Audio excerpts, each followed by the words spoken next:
Hi hello सबको, राम राम।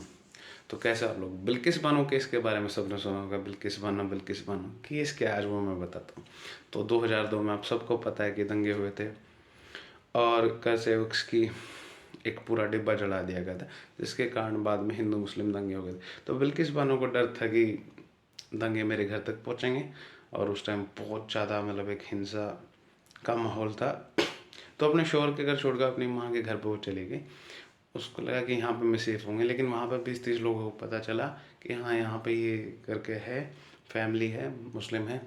तो वहाँ पे जो 11 लोग थे, तो ये जो 11 लोग थे, इन्होंने 7 इनकी फैमिली का मर्डर कर दिया, इनका गैंग रेप करा और कहीं महिलाएं तो उनका गैंग रेप किया। और इस टाइम ये 5 मंथ की प्रेग्नेंट थी, 19 साल इनकी उम्र थी, इनकी माँ का रेप हुआ। तो ये सब हुआ। तो लोकल पुलिस में as per Hindu newspaper local police को जब इन्हें अप्रोच किया तो कुछ ऐसे एक्शन हुआ नहीं। तो इस केस को परस्यू किया national human rights commission. National human rights commission क्या होता है कि भाई बहुत सारे मामले ऐसे होते हैं। ह्यूमन राइट्स कमीशन क्या है, बहुत सारे मामले ऐसे कोर्ट में फंसे रहते हैं। बहुत सारे कैदी ऐसे हैं जो अंडर ट्रायल में हैं, जिनका ट्रायल चल रहा है, अभी तक उन पर केस साबित नहीं हुआ। जज में जुडिशरी में बहुत ज़्यादा वर्कलोड होता है। ह्यूमन राइट्स कमीशन क्या करे, कुछ ऐसे केस लेकर जो जिनमें जेन्युइन ह्यूमन राइट्स वायलेशन हुआ। तो इस केस को ह्यूमन राइट्स कमीशन ने परस्यू किया, जिसमें इनको लाइफ इम्प्रिजनमेंट, उम्र कैद की सज़ा मिली। तो बाद में क्या हुआ, अब बहुत साल बाद राधेश्याम करके एक वकील साहब हैं, उन्होंने सुप्रीम कोर्ट में पिटीशन डाली कि भाई इनको सज़ा बहुत होगी, इनको माफ़ किया जाए। And as per state government जो गुजरात की पॉलिसी है 1992 को, उसके अकॉर्डिंग इनको माफ़ी दी जाए। सुप्रीम कोर्ट ने कहा कि भाई आप इसको कंसीडर कीजिए गुजरात सरकार।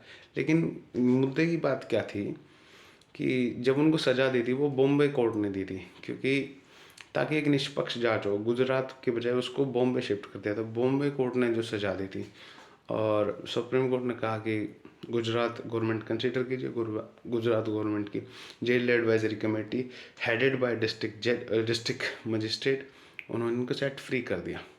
अब बिल्किस बानो को इसका पता चला, तो बिल्किस बानो ने क्या किया, वापस शी अप्रोच सुप्रीम कोर्ट।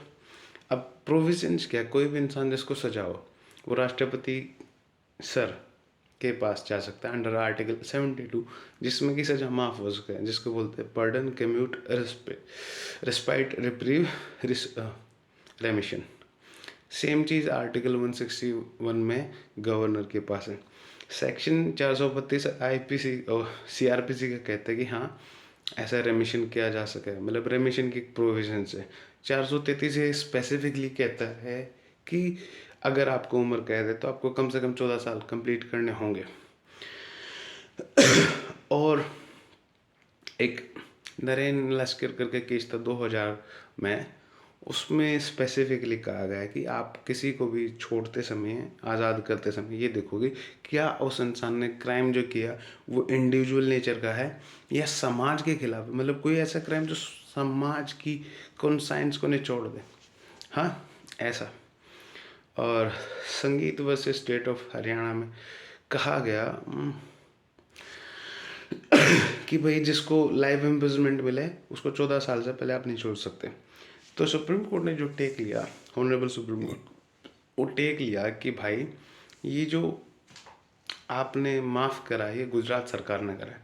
और जबकि केस चल रहा है, कहाँ पे चल रहा है, हाई कोर्ट में। और सबसे पहले आपको क्या करना पड़ा, जिस सिटिंग जज ने प्रिसाइडिंग जो कोर्ट था वहाँ पे, अभी जो प्रिसाइडिंग कोर्ट है जहाँ सजा हुई थी उसकी ओपिनियन लेनी है, वो आपने लेनी। ये माफ़ करना था बॉम्बे कोर्ट ने, गुजरात बॉम्बे अपना महाराष्ट्र सरकार ने करा है गुजरात ने, जो कि लीगली गलत है। और कहा कि हमने जो बोला था कि गुजरात गवर्नमेंट आप कंसिडर करिए, वो हमारे सामने तथ्य को छुपाएगा, सुप्रेस्ड फैक्ट्स और फ्रॉड के थ्रू, तो वो ऑर्डर नल है। तो ये महाराष्ट्र सरकार कर सकती है, गुजरात सरकार नहीं कर सकती, इलीगल है। और उन्होंने कि आदेश दिया कि 2 हफ्ते में बिल्किस बानो के जो अपराधी हैं उनको वापस जेल में ले जाया जाए। So this was the Bilkis Bano case. उम्मीद करता हूँ आपको अच्छी लगेगी। Thank you, bye, take care.